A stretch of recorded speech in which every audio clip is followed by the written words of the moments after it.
History of Pakistan में हम पाकिस्तान के अंदर कॉन्स्टिट्यूशनल डेवलपमेंट्स को स्टडी कर रहे हैं। प्रीवियस सेशंस के अंदर हमने देखा था कि 1947 से लेकर 1972 तक पाकिस्तान के अंदर क्या क्या कॉन्स्टिट्यूशनल डेवलपमेंट्स हुई।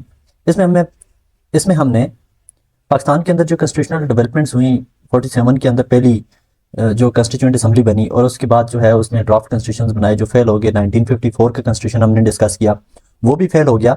और फिर आगे चलकर हमने 1962 का कॉन्स्टिट्यूशन देखा, वो भी फेल होता हुआ हमें नजर आया। फिर 71 के अंदर ईस्ट पाकिस्तान अलग हो जाता है और वो बांग्लादेश बन जाता है। फिर 73 के अंदर पाकिस्तान का एक नया कॉन्स्टिट्यूशन बना था। उस कॉन्स्टिट्यूशन को हमने डिस्कस करने से पहले उसके अंदर जो 25 अमेंडमेंट्स हुई थी उन अमेंडमेंट्स को हमने डिटेल में डिस्कस किया। अगर आपने वो अमेंडमेंट्स नहीं देखी हुई तो आप प्लेलिस्ट में जाएं, उन अमेंडमेंट्स को देखें।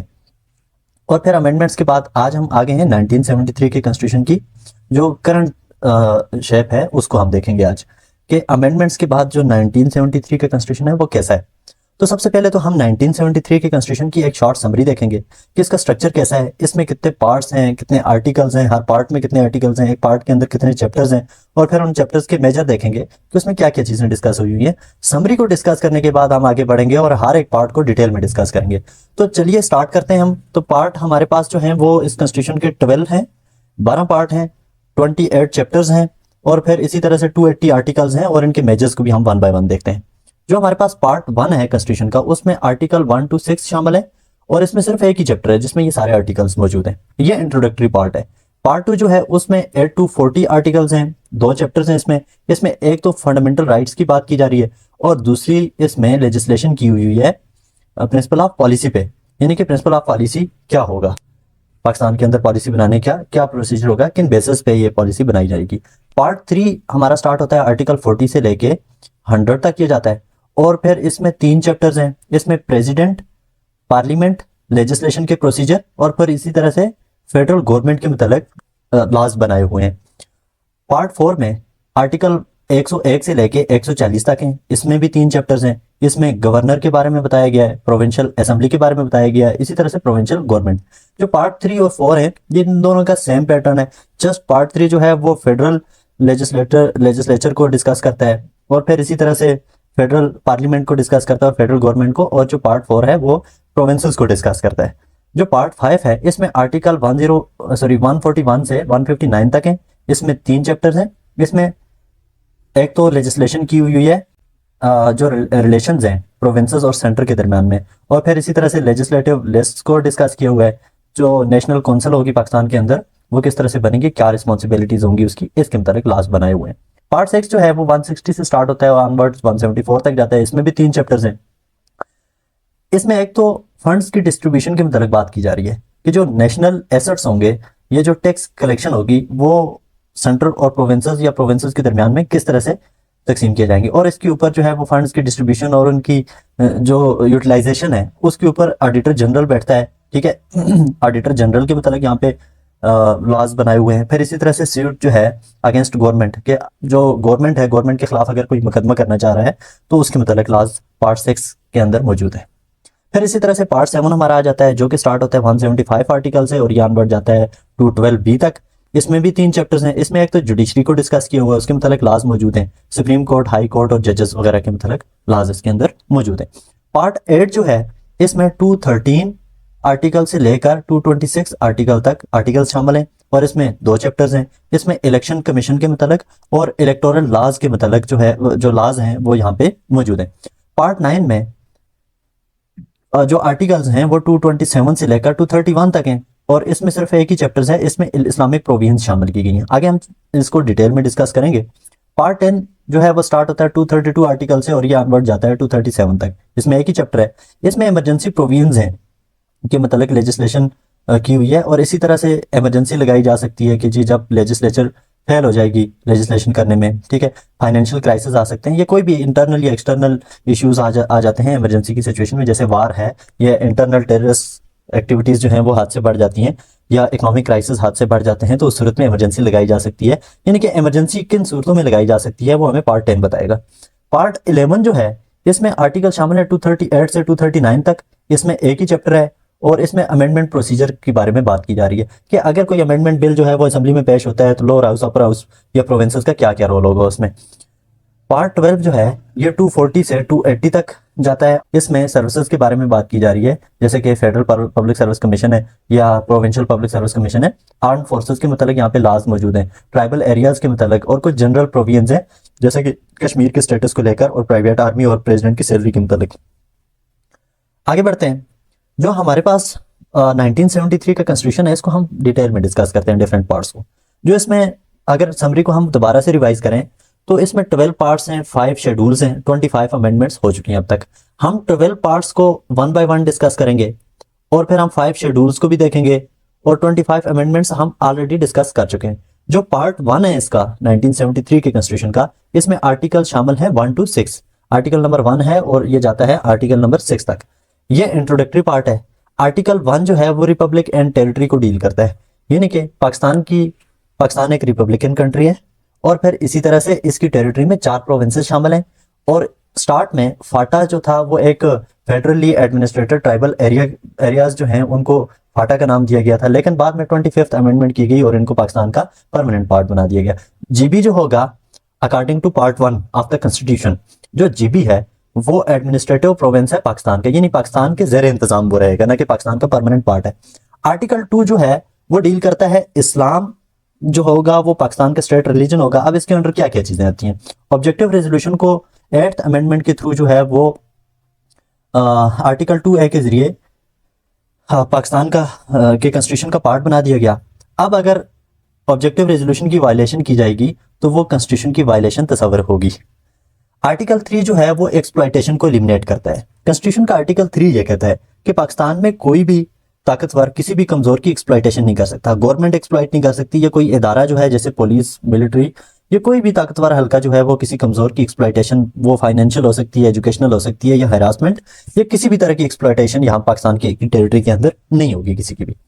आर्टिकल 4 जो है वो ये कहता है कि तमाम के तमाम सिटीजन्स को लॉ के अकॉर्डेंस डील किया जाएगा, यानी कि लॉ का जो ड्यू प्रोसेस है उसको फॉलो किया जाएगा। अगर वो सिटीजन जो है वो सीनियर है या जूनियर है, या वो पुअर है या रिच है, तो सबको इक्वली कॉन्स्टिट्यूशन के अकॉर्डेंस, लॉज के अकॉर्डेंस डील किया जाएगा, चाहे वो कोर्ट्स के अंदर हो, इंस्टीट्यूट्स के अंदर हो, या एजुकेशनल सेक्टर में हो, कहीं पर भी हो।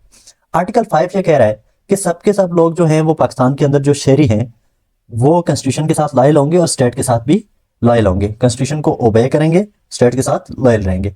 आर्टिकल 6 ये कहता है कि हाई ट्रीजन का केस बनेगा, यानी कि शदीद गद्दारी का केस बनेगा। किस पे? कि अगर कोई अनकॉन्स्टिट्यूशनली एब्रोगेट करेगा, सस्पेंड करेगा या सबवर्ट कर देगा, यानी कि कॉन्स्टिट्यूशन को मनसूख कर देगा, उसको खत्म कर देगा, या उसको गैर जो है वो मुअस्सर कर देगा, या उसके बेसिक स्ट्रक्चर में किसी भी तरह की चेंज लाएगा। जैसे कि मुशर्रफ के ऊपर हाई ट्रीजन का केस बना था क्योंकि उन्होंने कॉन्स्टिट्यूशन को जो है वो एब्रोगेट कर दिया था, और पार्लियामेंट डिसाइड करेगी ऐसे पर्सन के मुतालिक कि जिसने कॉन्स्टिट्यूशन को एब्रोगेट किया है या सस्पेंड किया है उसकी सजा क्या होगी। तो जनाब पाकिस्तान के अंदर जो कॉन्स्टिट्यूशन है इसको वक्तन फवक्तन जो है वो मार्शल लॉज के थ्रू एब्रोगेट किया गया, सस्पेंड किया जाता रहा, और फिर हाई ट्रीजन के केस भी बनते रहे। पार्ट 2 में शामिल हैं आर्टिकल 7 to 40। इसमें 2 चीजें शामिल हैं, इसके 2 सब पार्ट हैं। पहला जो सब पार्ट है इसमें फंडामेंटल राइट्स की बात की जा रही है जो कि आर्टिकल 8 to 28 पर मुश्तमिल है, और दूसरा सब पार्ट जो है उसमें प्रिंसिपल ऑफ पॉलिसी की बात की जा रही है और इसमें आर्टिकल शामिल है 29 to ऑनवर्ड 40 तक। अच्छा, अब हम सब पार्ट 1 को डिस्कस करते हैं। जो आर्टिकल 7 है, आर्टिकल 7 ये कहता है कि स्टेट क्या है। स्टेट को डिफाइन करता है in the form of federal और प्रोविंशियल गवर्नमेंट्स, कि स्टेट वो गवर्नमेंट है बेसिकली जो पब्लिक के ऊपर टैक्स इंपोज कर सकते हैं, यानी कि पब्लिक से टैक्स कौन ले सकता है? सिर्फ फेडरल गवर्नमेंट या प्रोविंशियल गवर्नमेंट्स ले सकती हैं। अब ये तो आर्टिकल 7 है जो कि डिफाइन कर रहा है स्टेट को कि स्टेट है क्या। अब दूसरे जो आर्टिकल्स हैं इसमें 8 to 28 ये फंडामेंटल राइट्स की बात करते हैं। आर्टिकल 8 ये कहता है कि पाकिस्तान में कोई भी ऐसा लॉ नहीं बनाया जाएगा जो सिटीजन्स के बेसिक राइट्स को रिपील कर रहा हो, यानी कि राइट्स के अगेंस्ट कोई भी लॉ नहीं बनाया जाएगा, स्वाय इसके कि आगे चलकर हम देखेंगे कि जो इमरजेंसी प्रोविजंस हैं उस सूरत में फंडामेंटल राइट्स को रिपील किया जा सकता है। आर्टिकल 9 जो है वो सिक्योरिटी ऑफ अ पर्सन की बात करता है कि पाकिस्तान में किसी भी शख्स की जान, माल, इज्जत की तहफ़्फ़ुज़ होगा। आर्टिकल 10 ये कहता है कि अरेस्ट एंड डिटेंशन किस तरह से की जाएगी। फॉर एग्जांपल, अगर पुलिस किसी पर्सन को अरेस्ट करती है तो उसके भी फंडामेंटल राइट्स होंगे, जैसा कि अगर पुलिस किसी को किसी जुर्म में अरेस्ट करती है तो वो इस बात की पाबंद होगी कि 24 आवर्स के अंदर उसको मजिस्ट्रेट के सामने पेश करे, या उसको किसी भी तरह से कंपेल नहीं करेगी फोर्स करके कि वो अपना जुर्म कबूल करे। Miranda rights, you are not suppose to tell anything in front of police. तो यही बात की जा रही है आर्टिकल 10 के अंदर कि जी पुलिस जो है वो एक तो मजबूर नहीं करेगी, और दूसरा ये आपका राइट है कि आप पुलिस के सामने कोई भी जुर्म का एतराफ़ नहीं करेंगे। आप मजिस्ट्रेट के सामने जाएंगे, जज के सामने जाएंगे, वहां जाके अपने जुर्म का एतराफ़ कर सकते हैं। आर्टिकल 11 जो है वो फोर्स्ड लेबर की बात कर रहा है कि जी किसी भी पर्सन से जो है वो बूढ़ा हो, यंग हो, और स्पेशली अगर वो चाइल्ड है तो उससे फोर्सफुली काम नहीं लिया जा सकता जब तक कि वो अपनी मर्जी से काम न करे। आर्टिकल 12 ये कहता है कि कोई भी लॉ जो है वो जब बना तो बनने के बाद जो जुर्म होगा उस पर सजा दी जा सकती है। यानी कि अगर एक लॉ बना है और उस लॉ बनने से पहले उसके मतलब किसी कोई पर्सन कोई जुर्म कर चुका है तो उसको लॉ बनने के बाद सजा नहीं दी जाएगी। जब लॉ बन गया, बनने के बाद अगर कोई मुजरम जुर्म करता है तो उसको उसकी सजा दी जाएगी। आर्टिकल 13 ये कह रहा है कि किसी भी पर्सन को सिंगल ऑफेंस के लिए, यानी कि एक बार जुर्म किया उसको 2 बार पनिशमेंट नहीं दी जा सकती। आर्टिकल 14 ये कहता है कि किसी भी इंसान की इंटीग्रिटी, यानी कि उसकी सालमियत जो है और उसकी आज़ादी जो है उसको प्रोटेक्शन दी जाएगी पाकिस्तान के लॉ के अंदर। अच्छा, जो सब पार्ट 1 था इसमें आर्टिकल 15 से ऑनवर्ड जो है वो फ्रीडम की बात की जाती है। जैसे कि आर्टिकल 15 ये कहता है कि फ्रीडम ऑफ मूवमेंट होगी, कोई भी पर्सन पाकिस्तान के एक कोने से दूसरे कोने में जा सकता है, यानी कि सिंध से बलोचिस्तान, बलोचिस्तान से जो है वो सिंध में आ सकता है, KPK से जो है वो क्वेटा जा सकता है, बलोचिस्तान जा सकता है। तो आने जाने में कोई किसी किस्म की पाबंदी नहीं होगी। आर्टिकल 16 ये कहता है कि फ्रीडम ऑफ असेंबली हो गया, यानी कि कोई भी पर्सन ये ग्रुप ऑफ पीपल उठकर पॉलिटिकल पार्टी बना सकते हैं, या कोई भी मजहबी जमात वो बना सकते हैं। आर्टिकल 17 ये कहता है कि कोई भी पर्सन जो है वो लॉफुल ट्रेड कर सकता है, या कोई एसोसिएशन बना सकता है। आर्टिकल 18 जो है वो बात कर रहा है फ्रीडम ऑफ लॉफुल ट्रेड, कि कोई भी पर्सन जो है वो ट्रेड कर सकता है, तजारत कर सकता है। आर्टिकल 19 फ्रीडम ऑफ स्पीच की बात कर सकता है कि कोई भी पर्सन जो है वो हेट स्पीच को छोड़ के जो है वो गवर्नमेंट के ऊपर क्रिटिसाइज कर सकते हैं, पॉलिसीज के ऊपर क्रिटिसाइज कर सकता है, या किसी ऑर्गेनाइजेशन के ऊपर क्रिटिसाइज कर सकता है अगर उसमें कोई खराबियां उसको नजर आती हैं। आर्टिकल 20 की ये बात कहता है कि फ्रीडम ऑफ रिलीजन है, यहाँ पे जिस मजहब के लोग जो है वो मौजूद हैं वो अपने मजहब के मुताबिक अपनी इबादत कर सकते हैं और साथ ही अपनी मजहबी रसूमात को भी अदा कर सकते हैं। फ्रीडम ऑफ रिलीजियस टैक्स, यानी कि पाकिस्तान के अंदर किसी भी दूसरे रिलीजन के ऊपर कोई रिलीजियस टैक्स इंपोज नहीं किया जाएगा।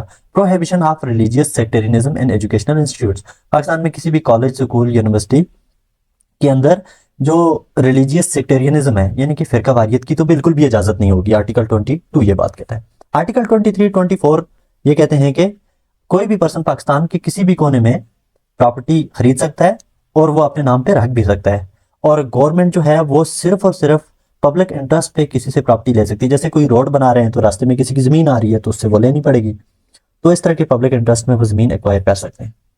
आर्टिकल 25 इक्वलिटी ऑफ सिटीजन्स की बात करता है कि तमाम के तमाम जो सिटीजन्स हैं वो इन front of law for education और इकोनॉमिक पार्टिसिपेशन में सभी इक्वल हैं, यानी कि सबको इकोनॉमिक फ्रीडम यहाँ पे दिया जाएगा, इक्वलिटी दी जाएगी, सभी को यहाँ पे equally in front of law treat किया जाएगा और सबको एजुकेशन दी जाएगी। और इसी आर्टिकल के अंदर ये बात की जा रही है कि जो स्टूडेंट्स हैं उनको 16 की एज तक फ्री एजुकेशन दी जाएगी। आर्टिकल 26 ये कहता है कि all citizens are equal, there is no discrimination on the basis of caste, religion and gender, all public places and institutions are open to all for the purpose of protection of children and female, special laws can be made। तो वो ये कहता है कि पाकिस्तान में जितने भी institutes हैं, चाहे वो स्कूल, कॉलेज, यूनिवर्सिटीज हैं या कोई पब्लिक प्लेसेस हैं, वो तमाम सिटीजन्स के लिए ओपन है, सभी इक्वल है इस मामले में, और इसमें किसी भी कास्ट, रिलीजन या जेंडर की बेस पे डिस्क्रिमिनेशन नहीं की जाएगी। सिवाय इसके कि औरतों के तहफ़्फ़ुज़ के लिए और बच्चों के तहफ़्फ़ुज़ के लिए स्पेशल लॉज बनाए जा सकते हैं। जैसे कोई पब्लिक प्लेस है वहाँ पर जो है वो ख़वातीन का आना जाना ज़्यादा है, तो ऐसे रूल्स बनाए जा सकते हैं कि वहाँ फैमिली के बगैर कोई भी पर्सन एंटर नहीं हो सकता। जैसे कि हमें बहुत सारी जो पब्लिक प्लेसेस हैं जैसे पार्क्स हैं वहाँ पे हमें ये चीज़ें देखने को मिलती हैं। आर्टिकल 27 ये कहता है कि सर्विसेज में कोई डिस्क्रिमिनेशन नहीं होगी। ऐसा कभी भी नहीं होगा कि पाकिस्तान में किसी इंस्टीट्यूट में कोई पोस्ट खाली है तो वहाँ पे पब्लिक सर्विस कमीशन के थ्रू या जो भी टेस्टिंग के प्रोसीजर हैं सभी उसमें शामिल हो सकते हैं। जो क्वालिफाई कर जाएगा, चाहे वो मुस्लिम है, गैर मुस्लिम है, मेल है, फीमेल है, जो क्राइटेरियाज हैं, जो सर्विस के लिए जो रिक्वायरमेंट्स हैं वो उन पे पूरा उतरेगा तो वो सर्विसेज में शामिल हो सकता है, वो जॉब अपॉर्चुनिटी अवेल कर सकता है। आर्टिकल 28 ये कहता है कि आप अपने कल्चर के मुताबिक ज़िंदगी गुजार सकते हैं, यानी कि आप अपने रिलीजियस कल्चर के मुताबिक ज़िंदगी गुजार सकते हैं, या अपने एरिया वाइज जो है वो जो कल्चर्स हैं आपके, नेशन वाइज कल्चर्स हैं, उनके मुताबिक भी आप ज़िंदगी यहाँ पे गुजार सकते हैं ओपनली एंड फ्रीली। अब जो पार्ट 2 था उसका सेकंड सब पार्ट था जिसमें हमने बात की थी प्रिंसिपल्स ऑफ पॉलिसी की। अब दोबारा से इसको हम देख लेते हैं कि हम पढ़ रहे हैं second part of the constitution of 1973। इसमें जो इसका फर्स्ट सब पार्ट था उसमें बेसिक राइट्स की बात की जा रही थी, और सेकंड जो सब पार्ट है पार्ट 2 का, इसमें प्रिंसिपल ऑफ पॉलिसी बताई जाएगी। अब जो प्रिंसिपल ऑफ पॉलिसीज हैं उसमें आर्टिकल 29 ये डिफाइन करता है कि प्रिंसिपल ऑफ पॉलिसी बेसिकली है क्या चीज। यानी कि प्रिंसिपल ऑफ पॉलिसी वो बेसिक रूल्स हैं, रेगुलेशंस हैं, ये बेसिक आइडियोलॉजीज हैं जिनकी बेस पे पाकिस्तान में पॉलिसीज बनाई जाएंगी। फॉर एग्जांपल इसमें ये इंक्लूड हो सकता है कि हर एक पॉलिसी जो है वो पब्लिक के इंटरेस्ट में हो, हर एक पॉलिसी जो है वो स्टेट की कलेक्चुअल डेवलपमेंट के हक में हो। तो दूसरा जो इसमें है, and these article it is declared that on which principle the state will be driven. या फिर इसमें प्रिंसिपल ऑफ पॉलिसी में ये चीजें भी शामिल होंगी कि स्टेट को किस तरह से किन असूलों की बुनियाद पर चलाया जाएगा। आर्टिकल 30 ये डिफाइन करता है कि गवर्नमेंट की रिस्पॉन्सिबिलिटीज क्या होंगी पॉलिसी बनाने में, कि गवर्नमेंट के पास, जैसा है कि गवर्नमेंट की रिस्पॉन्सिबिलिटी है कि वो पब्लिक प्लेसेस की डेवलपमेंट करेगी, एजुकेशन देगी, ठीक है, और मुल्क की एक्सपोर्ट्स बढ़ाएगी, इंपोर्ट्स कम करेगी, इंडस्ट्रियल ग्रोथ करेगी, ठीक है, जिससे मुल्क के अंदर खुशहाली आए और मुल्क तरक्की करे। इस तरह की सारी चीजें जो है वो आर्टिकल 30 के अंदर शामिल है। आर्टिकल 31 ये कहता है कि गवर्नमेंट की ये जिम्मेदारी है कि वो लोगों को मोटिवेट करे और उनको फैसिलिटीज दे ताकि वो इस्लाम के मुताबिक अपनी जिंदगी गुजार सके। आर्टिकल 32 ये कहता है कि जो गवर्नमेंट है वो लोकल गवर्नमेंट्स के स्ट्रक्चर्स को जो है वो मजबूत करेगी ताकि वो पब्लिक की प्रॉब्लम्स को सॉल्व कर सके। यानी कि जो लोकल गवर्नमेंट है, ठीक है, डिस्ट्रिक्ट लेवल पे हैं या वार्ड के लेवल में पाकिस्तान के अंदर हैं, ठीक है, जैसे काउंसलर्स होते हैं और उनकी अपनी कैबिनेट्स बनी हुई होती हैं जिनको फंड्स मिलते हैं पब्लिक की डेवलपमेंट के लिए, तो वो वहाँ यहाँ पे मजबूत होंगे ताकि जो है पब्लिक की रिप्रेजेंटेशन ज्यादा से ज्यादा और ज्यादा से ज्यादा उनकी प्रॉब्लम सॉल्व हो। आर्टिकल 33 ये कहता है कि एलिमिनेशन ऑफ सेक्टेरियनिज्म, पाकिस्तान से जो है वो सेक्टेरियनिज्म को खत्म करने के बारे में गवर्नमेंट जो है वो पॉलिसीज बनाएगी, यानी कि पाकिस्तान में किसी भी किस्म की फिरकावारियत नहीं होगी। वैसे एक कंट्रास्ट मौजूद है, ऊपर ये बात की गई है कि पाकिस्तान में कोई भी पॉलिटिकल पार्टी बना सकता है, कोई भी रिलीजियस पार्टी बना सकता है, इस पर कोई भी चेक एंड बैलेंस गवर्नमेंट ने नहीं रखा हुआ। अब जब बहुत सारी पॉलिटिकल पार्टीज और रिलीजियस पार्टीज बन जाती हैं तो इससे सेक्टेरियनिज्म फैलता है। तो बहरहाल आर्टिकल 33 ये कहता है कि गवर्नमेंट सेक्टेरियनिज्म को यहाँ पे कम करेगी। वुमेन की रिप्रेजेंटेशन को प्रोटेक्ट कर रहा है आर्टिकल नंबर 34 कि वुमेन सारी की सारी सर्विसेज में, सारी फील्ड्स के अंदर रिप्रेजेंटेशन उनकी हो सकती है कि वो वहाँ पे जॉब कर सकती हैं, वो खुद को रिप्रेजेंट कर सकती हैं। जैसे पाकिस्तान के सबसे बड़ा इदारा पार्लियामेंट, वहाँ पे खवातीन की नशस्तें मौजूद हैं। पाकिस्तान के अंदर इंस्टीट्यूट्स के अंदर वो जॉब्स कर सकती हैं। पाकिस्तान एयर लाइन्स जो हैं जैसे PIA है, तो वहाँ पर भी खवातीन जॉब करती हैं और कर सकती हैं। Family institution will be protected. जो फैमिली इंस्टीट्यूशन है, यानी कि जो सबसे पहला जो है वो सोसाइटी का जो यूनिट है फैमिली, तो उसको प्रोटेक्ट किया जाएगा। यानी कि शादियां रुक जाती हैं जहेज के पैसे ना होने की वजह से, तो जहेज जैसी जो कल्चर है उसको सोसाइटी से खत्म किया जाएगा। माइनॉरिटीज के राइट्स को प्रोटेक्ट करता है आर्टिकल 36। आर्टिकल 37 सोशल जस्टिस की बात करता है, एरेडिकेशन ऑफ सोशल इवल्स, माशरती बुराइयों को खत्म किया जाएगा पाकिस्तान के अंदर और सोशल जस्टिस कायम किया जाएगा, यानी किसी भी तरह की सोशल डिस्क्रिमिनेशन सोसाइटी के अंदर नहीं होगी। आर्टिकल 38 ये कहता है economic will be economic well being article 38 ये कहता है कि सबके लिए यहाँ पे इकोनॉमिक वेल बीइंग होगा, यानी कि यहाँ पे इकोनॉमिक अपॉर्चुनिटीज सबके लिए होंगी कि सभी जो है वो उनको फैसिलिटेट किया जाएगा, कोई डिस्क्रिमिनेशन नहीं होगी, कोई भी बिजनेस यहाँ पे कर सकता है, जॉब कर सकता है, ये सर्विसेज प्रोवाइड कर सकता है, लेकिन वो लॉफुल होनी चाहिए। आर्टिकल 39 ये कहता है कि लोगों को ये अपॉर्चुनिटी दी जाएगी कि वो पाकिस्तान आर्मी को ज्वाइन करें। आर्टिकल 40 ये कहता है कि दुनिया के जितने भी मुस्लिम ममालिक हैं उनके साथ पाकिस्तान के स्ट्रॉन्ग बॉन्ड्स बनाए जाएंगे, स्ट्रॉन्ग रिलेशंस डेवलप किए जाएंगे। जो पार्ट 3 है इसमें आर्टिकल शामिल हैं 41 से लेकर 100 तक, और इसमें 3 चैप्टर्स हैं। ये पाकिस्तान को एज फेडरेशन डील करता है कि पाकिस्तान एक फेडरेशन है, और फेडरेशन का मतलब यह है कि यहाँ पे जो है एक फेडरल गवर्नमेंट होगी और प्रोविंशियल गवर्नमेंट्स होगी, जैसे कि पाकिस्तान में 4 प्रोविंसेस हैं। अब फेडरल गवर्नमेंट्स के पास क्या क्या अख्तियारात होंगे, प्रोविंशियल गवर्नमेंट्स के पास क्या क्या अख्तियारात होंगे, ये सारे के सारे पार्ट 3 के अंदर डिफाइन किए गए हैं। और ये भी बताया गया है कि सेंट्रल गवर्नमेंट या फेडरेशन और प्रोविंसेस के दरमियान में पावर्स की जो डिस्ट्रीब्यूशन है वो कैसे होगी। फॉर एग्जांपल हमने 18th अमेंडमेंट देखी थी जिसमें ये देखा था कि जो फाइनेंशियल ऑटोनॉमी है वो प्रोविंसेस को दे दी गई थी। इससे पहले जो फाइनेंशियल मामलात थे कंट्री के वो सारे के सारे फेडरल गवर्नमेंट के पास थे कि फेडरल गवर्नमेंट जो है वो टैक्स कलेक्शन करेगी और प्रोविंसेस को फंड्स देगी। अब जो पार्ट 3 है इसमें क्योंकि 3 चैप्टर्स हैं हम 1 बाय 1 करके सारे चैप्टर्स को देखते हैं। चैप्टर 1 जो है ये इसमें आर्टिकल्स हैं 41 टू 49 और ये प्रेसिडेंट के मुतालिक है कि प्रेसिडेंट पाकिस्तान का जो है वो मोस्ट रिस्पॉन्सिबल पर्सन है। इसकी क्वालिफिकेशन की बात की जा रही है कि वो पाकिस्तान का सिटीजन होना चाहिए, वो मुस्लिम होना चाहिए, उसकी मिनिमम एज 45 हो, साउंड माइंडेड हो और वो पाकिस्तान की आइडियोलॉजी पे बिलीव करता हो। प्रेसिडेंट की टर्म 5 साल के लिए होगी और कोई भी पर्सन जो है वो 2 मरतबा पाकिस्तान का प्रेसिडेंट बन सकता है, इलेक्ट हो सकता है। 2 मरतबा से ज्यादा वो पाकिस्तान का प्रेसिडेंट नहीं बन सकता। जो प्रेसिडेंट है उसका एक इलेक्टोरल कॉलेज जो है यानी कि उसको कौन कौन से कॉलेजेस जो हैं वो इलेक्ट करेंगे। एक तो नेशनल असेंबली वो कॉलेज है, सेनेट वो कॉलेज है और प्रोविंशियल असेंबली, ये 3 हाउसेस मिलकर वो इलेक्टोरल कॉलेज बनाएंगे प्रेसिडेंट के लिए। अब प्रेसिडेंट को रिमूव भी किया जा सकता है थ्रू इम्पीचमेंट अगर वो क्या करता है, अनकॉन्स्टिट्यूशनल बिहेव करता है या मिस बिहेव करता है या मेंटली अनफिट हो जाता है। जो पार्ट 3 है इसमें आर्टिकल्स हैं, सॉरी पार्ट 3 का जो चैप्टर 2 है इसमें आर्टिकल्स 50 टू 69 है। ये पार्लियामेंट और ये पार्लियामेंट को डील करता है यानी कि मजलिस शूरा जिसको हम उर्दू में मजलिस शूरा बोलते हैं। इसमें 2 हाउसेज होंगे, एक अपर हाउस होगा और लोअर हाउस यानी कि फेडरल गवर्नमेंट के या जो फेडरेशन है पाकिस्तान की इसको चलाने के लिए 2 हाउसेज होंगे सेंट्रल लेजिस्लेचर के, एक अपर हाउस जिसको सेनेट का नाम दिया जाएगा और दूसरा लोअर हाउस जिसको नेशनल असेंबली का नाम दिया जाएगा।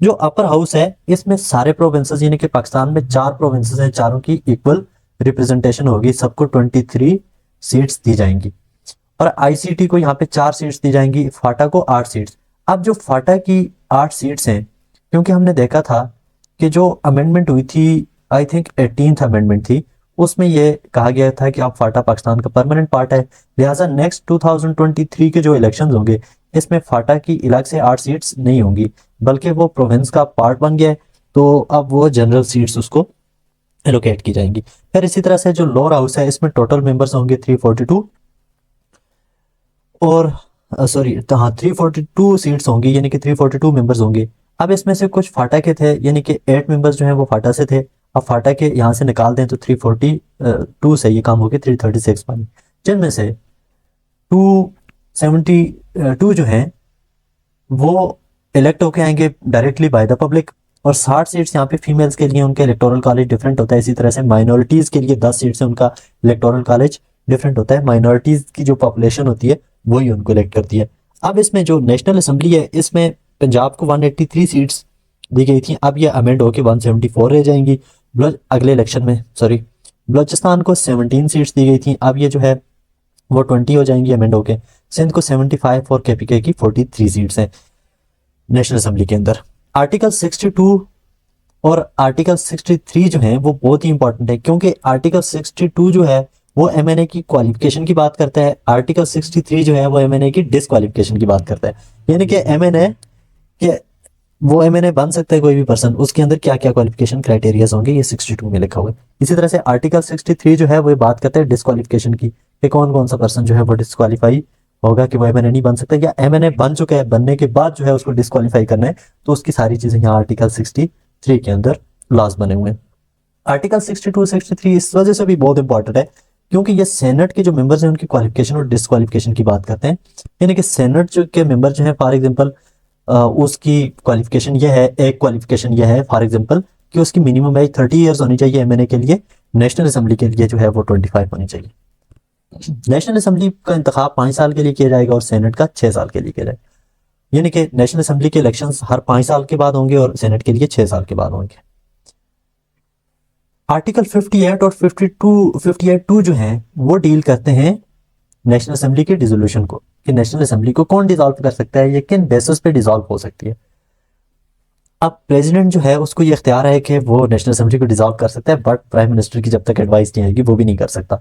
If PM is no more then the president will dissolve the national assembly.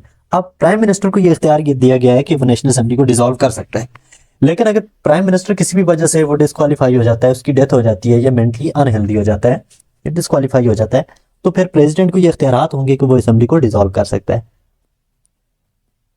58(2) भी जो है वो ये बताता है कि ये बताता था सॉरी कि जो प्रेसिडेंट है वो किसी भी वक्त अपने बिहाफ पे असेंबली को डिसॉल्व कर सकता है। अब इसको 8th अमेंडमेंट के थ्रू जो है वो इंसर्ट किया गया था कॉन्स्टिट्यूशन के अंदर, क्योंकि उस वक्त एक प्रेसिडेंशियल फॉर्म ऑफ गवर्नमेंट बना था।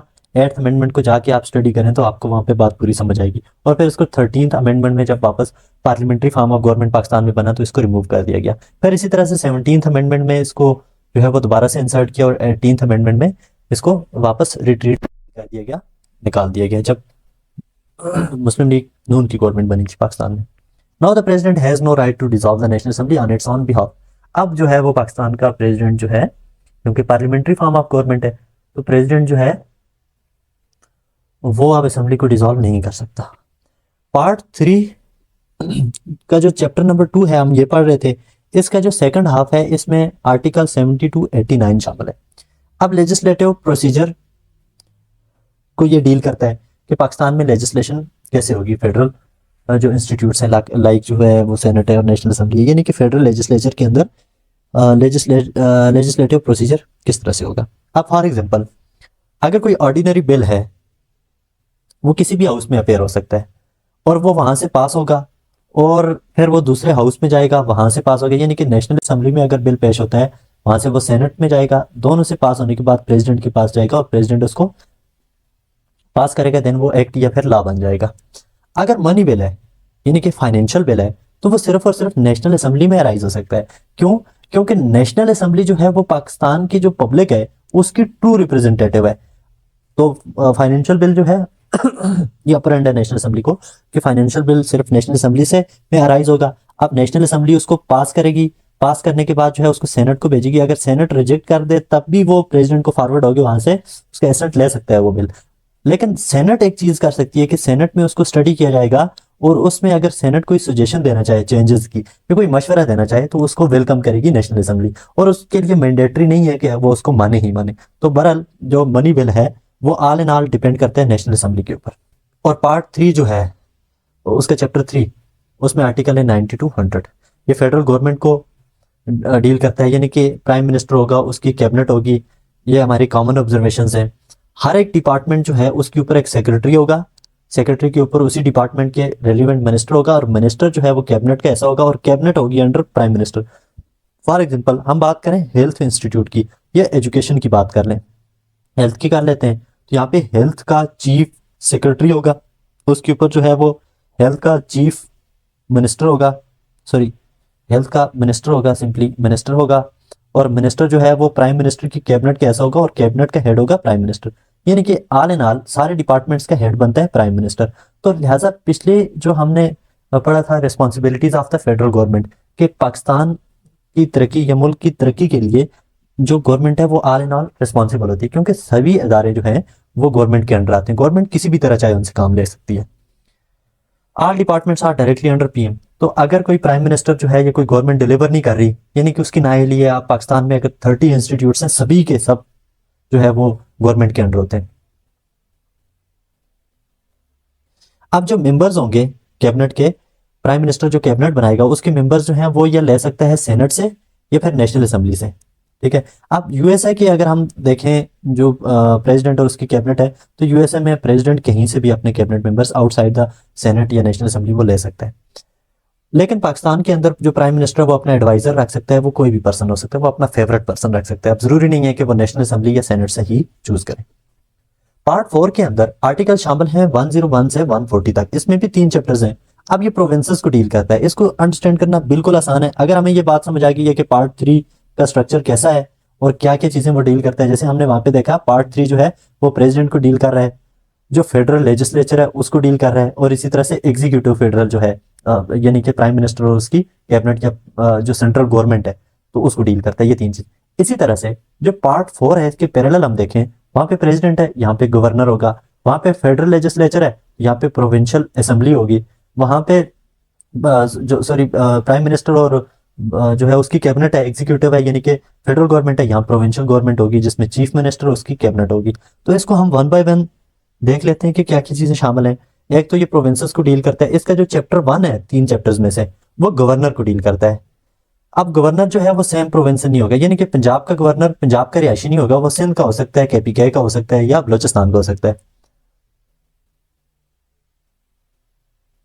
और जो गवर्नर है वो फेडरल गवर्नमेंट का रिप्रेजेंटेटिव होगा प्रोविंशियल गवर्नमेंट के अंदर, प्रोविंस के अंदर, और इसको प्रेसिडेंट अपॉइंट करेगा। लेकिन इसमें भी यह है कि जो प्राइम मिनिस्टर जो एडवाइस देगा प्रेसिडेंट, उसकी एडवाइस के मुताबिक गवर्नर वहां पे अपॉइंट करेगा। अब गवर्नर राज के मतलब हम जब कॉन्स्टिट्यूशनल डेवलपमेंट्स पढ़ रहे थे और फिर इसी तरह से अमेंडमेंट्स, तो उसमें भी कहीं डिस्कस किया था कि गवर्नर राज कैसे लग सकता है। अब अगर हो ऐसा कि जो प्रोविंशियल गवर्नमेंट है या प्रोविंशियल लेजिस्लेचर है, एग्जीक्यूटिव है, वो फेल हो जाए प्रोविंस को चलाने में, वहां पे अफरा तफरी की सिचुएशन पैदा हो जाए, पॉलिटिकल इकोनॉमिक क्राइसिस आ जाए, तो गवर्नर जो है वो प्रेसिडेंट या फेडरल गवर्नमेंट की एडवाइस के ऊपर गवर्नर राज लगा सकता है। अब होगा ये कि प्राइम मिनिस्टर और उसकी कैबिनेट बीच में से बाईपास हो जाएगी, जो प्रोविंस है वो आ जाएगा अंडर गवर्नर, और गवर्नर किसका बंदा है, वो फेडरल गवर्नमेंट का है। यानी कि इन दिस केस जो प्रोविंस है वो डायरेक्टली अंडर आ जाएगा फेडरल गवर्नमेंट के, गवर्नर राज के केस में। अगर चारों के चार प्रोविंसेस डिसॉल्व हो जाते हैं तो पाकिस्तान जो है वो एक यूनिटरी स्टेट बन जाएगा। अभी तो ये फेडरल स्टेट है। फेडरल स्टेट और यूनिटरी स्टेट में ये फर्क होता है कि जो फेडरल फॉर्म ऑफ गवर्नमेंट है, इसमें फेडरेशन है, उसके पास पावर्स हैं लेजिस्लेशन की। इसी तरह से प्रोविंशियल गवर्नमेंट है, उनके पास भी पावर्स हैं लेजिस्लेशन की। लेकिन यूनिटरी फॉर्म ऑफ गवर्नमेंट में क्या होता है कि वहां पे कोई प्रोविंस नहीं है, सिर्फ एक ही सिंगल बॉडी होती है, लेजिस्लेटिव बॉडी, जिसको हम, जैसे हमारे पास फेडरल नेशनल असेंबली होगी और सेनेट होगी, वही लाज बनाएंगे, और हर एक प्रोविंस जो है उसके अंदर एक गवर्नर होगा जो डायरेक्ट फेडरल गवर्नमेंट के आगे रिस्पॉन्सिबल होगा। आर्टिकल जो 58(2) भी है, वो ये कहता है कि गवर्नर जो है वो प्रोविंशियल असेंबली को डिसॉल्व कर सकते हैं, लेकिन वो ये काम करेगा चीफ मिनिस्टर की एडवाइस के ऊपर। जो चैप्टर 2 है, सॉरी हम देख रहे थे पार्ट 4 पार्ट 4 का जो चैप्टर 2 है वो स्टार्ट होता है 106 से और ऑनवर्ड जाता है 128 तक। ये प्रोविंशियल असेंबली को डील करता है। इसमें जो सबसे पहली चीज है इंपॉर्टेंट, वो ये है कि जो प्रोविंशियल असेंबली के मेंबर्स होंगे वो उसी प्रोविंस के इनहेबिटेंट होंगे, यानी कि पंजाब के जो मेंबर्स होंगे असेंबली के वो पंजाब के ही रिहायशी होंगे। अब इसी में चैप्टर 2 के अंदर फाइनेंशियल प्रोसीजर को के बारे में लेजिस्लेशन या लॉज बनाए हुए हैं।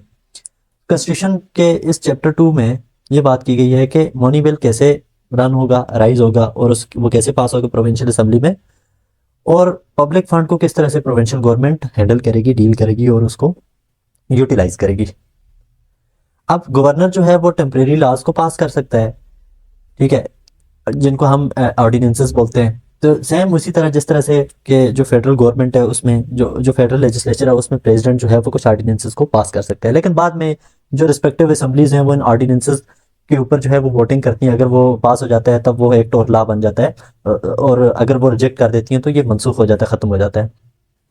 जो प्रोविंशियल असेंबलीज हैं पाकिस्तान में, सिंध में, बलोचिस्तान में या पंजाब में, तो केपीके में, तो वो यूनिकैमरल है। जबकि अगर हम यूएस की बात करें तो वहां पे बाई कैमरल जो असेंबलीज हैं, प्रोविंशियल असेंबलीज वहां पे बाई कैमरल है। अब बिल जो है कोई भी वो प्रोविंशियल असेंबली में अराइज होगा, क्योंकि यूनिकैमरल है, उसी एक हाउस के अंदर अराइज होगा, वहां से पास होगा और फिर गवर्नर के पास चला जाएगा उसके एसेंट के लिए। चैप्टर 3 जो है पार्ट 4 का, वो ये कहता है कि प्रोविंशियल गवर्नमेंट किस तरह की होगी, उसका स्ट्रक्चर कैसा होगा, क्या रिस्पॉन्सिबिलिटी होगी। इसी तरह जिस तरह से हमने फेडरल गवर्नमेंट में देखा था, प्रोविंशियल गवर्नमेंट में हर एक डिपार्टमेंट के ऊपर एक सेक्रेटरी होगा, उसमें प्रोविंशियल मिनिस्टर होगा, और वो प्रोविंशियल कैबिनेट एग्जीक्यूटिव का मेंबर होगा, कैबिनेट मेंबर होगा, और वो चीफ मिनिस्टर के आगे रिस्पॉन्सिबल होगा। और सारे के सारे जो प्रोविंशियल असेंबली जो कैबिनेट मेंबर्स होंगे चीफ मिनिस्टर के, वो प्रोविंशियल असेंबली से ही चूज किए जा सकेंगे। पार्ट 5 जो है इसमें आर्टिकल शामिल है 141 टू 159, और इसमें भी 3 चैप्टर्स हैं। अब इसमें सबसे पहली और इम्पॉर्टेंट बात यह है कि इसमें फेडरेशन और प्रोविंसेस के दरमियान में रिलेशन को डिस्कस किए हुए हैं। एक तो चैप्टर नंबर 1 जो है इसका, वो 141 से 144 तक अनवर्ड जाता है।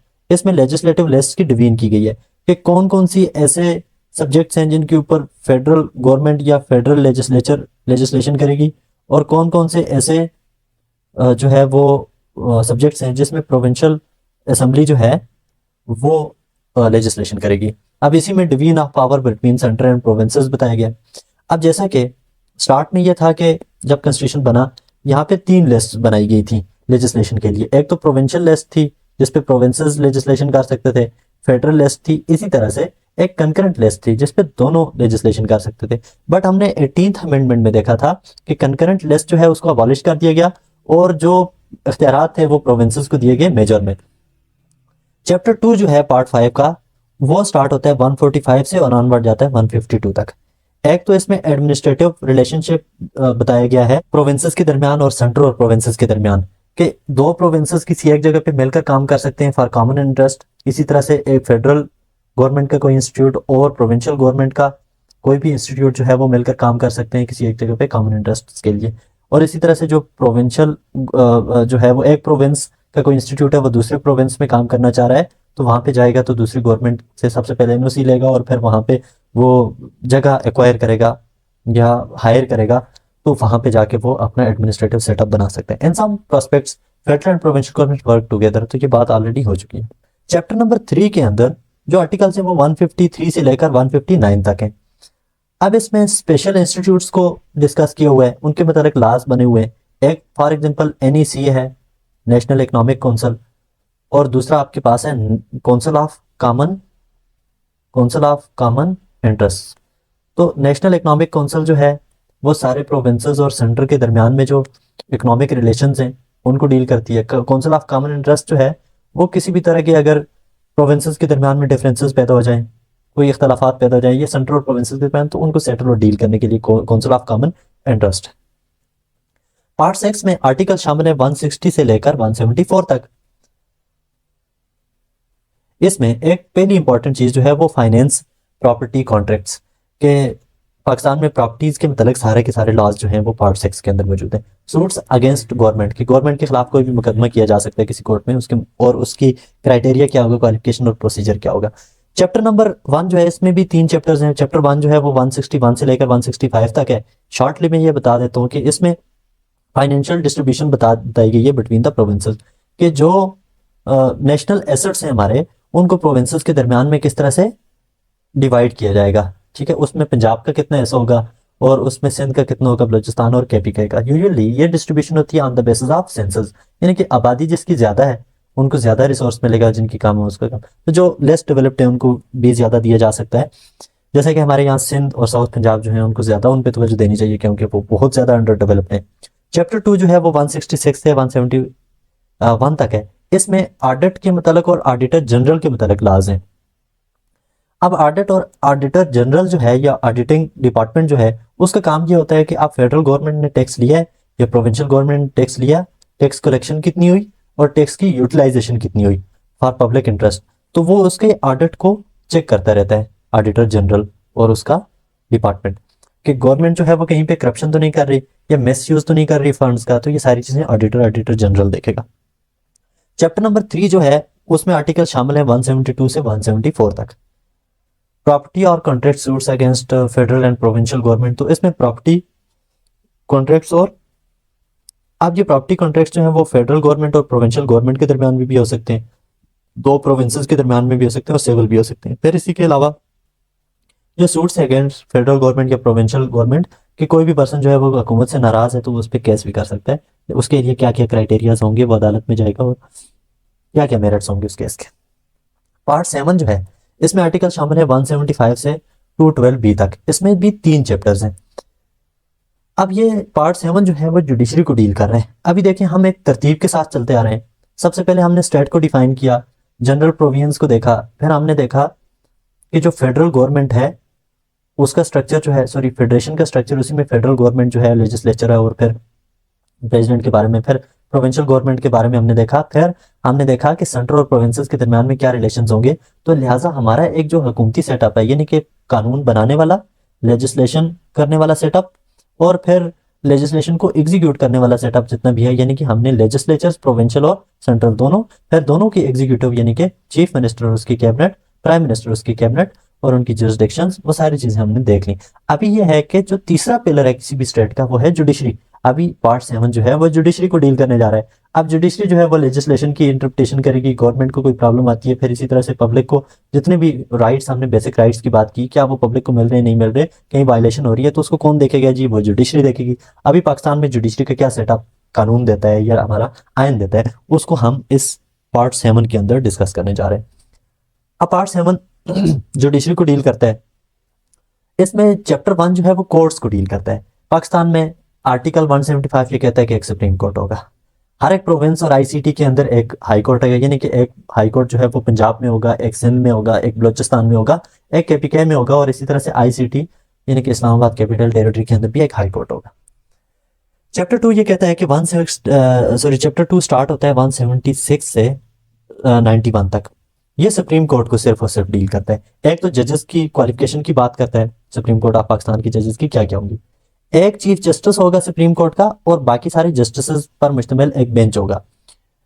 और इसमें आर्टिकल 184 ओरिजिनल जुरिसडिक्शंस बताता है सुप्रीम कोर्ट ऑफ पाकिस्तान। अब जुरिसडिक्शंस क्या है? ओरिजिनल जुरिसडिक्शन ये है कि सुप्रीम कोर्ट के पास क्या क्या इख्तियारात हैं। अब for example supreme court of Pakistan के पास क्या ये इख्तियार है कि वो प्राइम मिनिस्टर को कोर्ट के अंदर बुला सकता है? तो बिल्कुल नहीं है। अब इसी तरह से प्रेसिडेंट को लेकर क्या इख्तियारात होंगे, दूसरे इंस्टीट्यूट्स को लेकर क्या इख्तियारात होंगे, एक पर्सन को सजाए मौत देनी है, किन मामलात में नहीं देनी है। तो सुप्रीम कोर्ट के बहरहाल जो जो इख्तियारात हैं वो जो है, जैसे हाई ट्रीजन का हमने पीछे देखा था, हाई ट्रीजन में अगर कोई किसी पर्सन पे केस बनता है हाई ट्रीजन का, तो उसको सजा देगी पार्लियामेंट। तो अब ये जो है वो सुप्रीम कोर्ट की जुरिसडिक्शन से बाहर हो जाता है इस नौयत का केस। फिर इसी तरह से fundamental jurisdictions of supreme court of Pakistan इसमें बताई गई हैं कि बुनियादी उनके क्या क्या इख्तियारात होंगे। आर्टिकल 185 डील करता है appellate jurisdiction civil criminal cases. तो तीन चीजें हैं, दो चीजें यहाँ पे आर्टिकल 185 के अंदर है। एक तो एपीलेट जुरिसडिक्शंस है सुप्रीम कोर्ट की, कि अगर कोई पर्सन हाई कोर्ट के पास गया, वहां से फैसला हुआ और वो पर्सन जो है वो नाखुश है हाई कोर्ट के फैसले से, तो वो सुप्रीम कोर्ट में आ सकता है। तो किस तरह के केसेस जो है वो सुप्रीम कोर्ट हेयर कर सकते हैं या फिर री हेयर कर सकते हैं। फिर दूसरी चीज आर्टिकल 180 जो है वो 5 ये कह रहा है कि सिविल क्रिमिनल केसेस जो हैं वो कौन कौन से और किस नौयत के सुप्रीम कोर्ट ले सकता है और क्या क्या उसके ऊपर वो फैसले सुनाएगा। वो सारी डिटेल जो है वो आर्टिकल 185 के अंदर मौजूद है। आर्टिकल 186 जो है उसमें एडवाइजरी जुरिसडिक्शन है। अब एडवाइजरी इख्तियारात क्या है कि प्रेसिडेंट जो है वो क्या कर सकता है जी, किसी जज को बुलाएगा, जज को बुला के कहेगा जी मैटर ये है, इसके ऊपर आप अपने क्या ख्यालात रखते हैं, कोई एडवाइस ही दे दें, क्योंकि आपने कानून बहुत अच्छे से पढ़ा हुआ। तो जो सुप्रीम कोर्ट है वो उसका चीफ जस्टिस या उसका बेंच जो है वो प्रेसिडेंट को एडवाइस दे सकता है कि प्रेसिडेंट उनसे एडवाइस मांगे। अब जो सुप्रीम कोर्ट है उसकी प्रिंसिपल सीट कहाँ होगी? आईसीटी में, यानी कि जो ओरिजिनल सीट होगी वो इस्लामाबाद में होगी। लेकिन हर एक प्रोविंस के अंदर सुप्रीम कोर्ट की एक ब्रांच होगी, ब्रांच ऑफिस आप इसको बोलते हैं, ठीक है, या इसकी रजिस्ट्री अगर कानून की जुबान में देखें तो रजिस्ट्री होती है। अब उसका बेनिफिट क्या होगा? अगर कोई पर्सन सिंध में है, वो सिंध हाई कोर्ट से खुश नहीं है, तो वो सुप्रीम कोर्ट जाना चाह रहा है, तो उसको सिंध से चलकर इस्लामाबाद आना होगा, बड़ा लंबा सफर है, काफी खर्चा और टाइम लगेगा। इससे बेहतर है कि वहां पे एक एडवाइजरी बना दी गई, सॉरी रजिस्ट्री बना दी गई, तो वो पर्सन वहीं पे रजिस्ट्री में जाएगा, वहां अपना कोर्ट उस रजिस्ट्री के अंदर अपना केस जो है वो नोट करवा देगा। अब जो सुप्रीम कोर्ट का जज है वो सिंध का एक राउंड लगाएगा, मंथली या वीकली उसका राउंड होता है, तो वो जज वहां जाएगा, वहां जितने भी केसेस जमा हुए होंगे उनकी हियरिंग करेगा और उनके अपने फैसले सुनाएगा। चैप्टर नंबर 3 जो है वो स्टार्ट होता है 192 से और अनवर्ड जाता है 203 तक। अब ये डील करता है हाई कोर्ट, हाई कोर्ट्स को, कि हर एक प्रोविंस में एक हाई कोर्ट होगा और उसके डिफरेंट पार्ट्स के अंदर उसकी ब्रांचेस होंगी। इनको हम जो है वो समहाउ ये कह सकते हैं कि जो डिस्ट्रिक्ट कोर्ट्स हैं वो ब्रांचेस होंगी हाई कोर्ट की हर एक प्रोविंस के अंदर, सॉरी हर एक डिस्ट्रिक्ट के अंदर। अब इसी तरह से ये जजेस की जो हाई कोर्ट के जजेस हैं उनकी क्वालिफिकेशन की बात करता है कि कम से कम उनकी जो है वो 10 साल की प्रैक्टिस हो एज लॉयर, एज वकील जो है उन्होंने 10 साल काम किया, और साथ में उसकी एज जो है वो 45 ईयर होनी चाहिए मिनिमम। अब जो हाई कोर्ट है ये हाईएस्ट कोर्ट है किसी भी प्रोविंस के अंदर, हाईएस्ट सिविल क्रिमिनल कोर्ट है और हाईएस्ट कॉन्स्टिट्यूशनल कोर्ट है। यानी कि अगर प्रोविंशियल जो असेंबली है उसमें कोई भी कॉन्स्टिट्यूशनल प्रॉब्लम होती है या कहीं पर भी कोई कॉन्स्टिट्यूशनल एब्रोगेशन या कॉन्स्टिट्यूशन के मुताबिक कोई प्रॉब्लम आती है तो उसकी तशरीह करेगा हाई कोर्ट किसी भी प्रोविंस के अंदर। अब हाई कोर्ट 100 मोटिव नहीं ले सकता। 100 मोटिव का ये मतलब है कि अगर कोई इंसिडेंट हुआ उस पर किसी ने केस जाके फाइल नहीं किया तो अब कोर्ट क्या करती है, खुद ही उसके ऊपर एक नोटिस जारी करती है। अब फॉर एग्जांपल गवर्नमेंट ने अगर कोई इस तरह का गलत कदम उठा दिया है, किसी ने केस नहीं किया गवर्नमेंट के ऊपर, तो अब कोर्ट उसको खुद गवर्नमेंट को जो है वो पुकारेगी कि आपने ये गलत क्यों किया।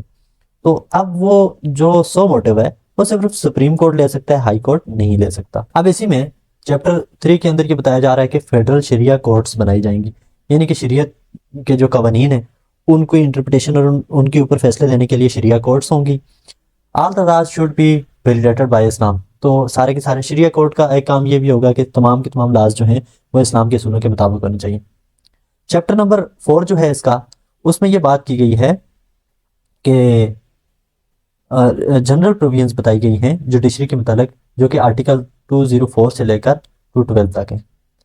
204 कंटेम्प्ट ऑफ कोर्ट की बात करता है कि अगर कोई अदालत की तौहीन करता है तो उसके ऊपर क्या सजा होगी। 209 सुप्रीम जुडिशल काउंसिल की बात करता है, उसको बनाता है, ये उसके मुताबिक लाज बना रहा है, बता रहा है कि वो एक फोरम होगा जो जजेस के अगेंस्ट होगा। अब जजेस जो हैं वो आल एंड आल हैं। जजेस को कहाँ पे, अगर जज कोई गलत हो जाता है, अगर वो अपनी जुरिसडिक्शंस का गलत इस्तेमाल करता है तो उसके लिए जो है वो सुप्रीम जुडिशल काउंसिल है जिसमें उस जज के खिलाफ इम्पीचमेंट लाई जाएगी और उसको हटा दिया जाएगा।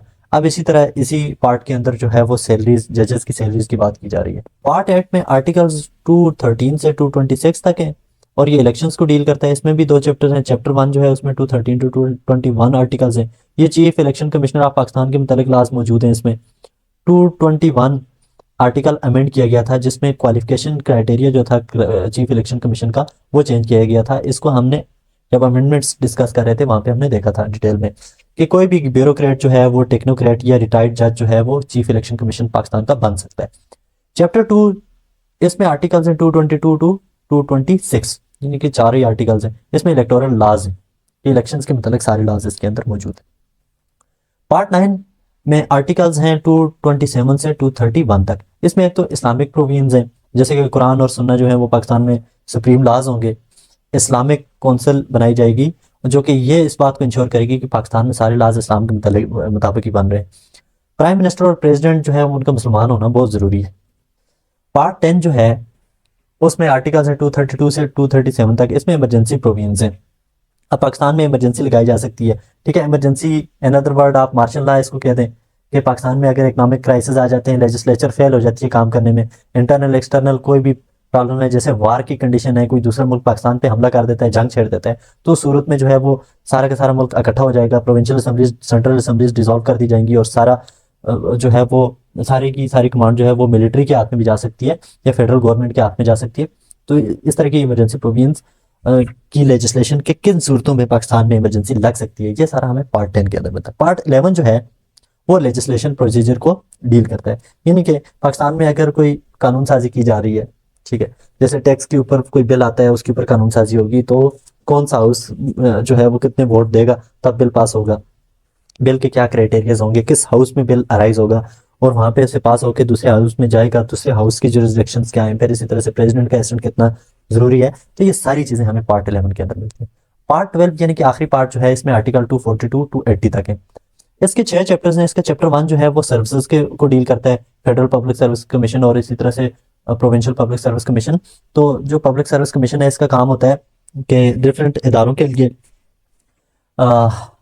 जो कैंडिडेट्स हैं उनकी सिलेक्शन करना।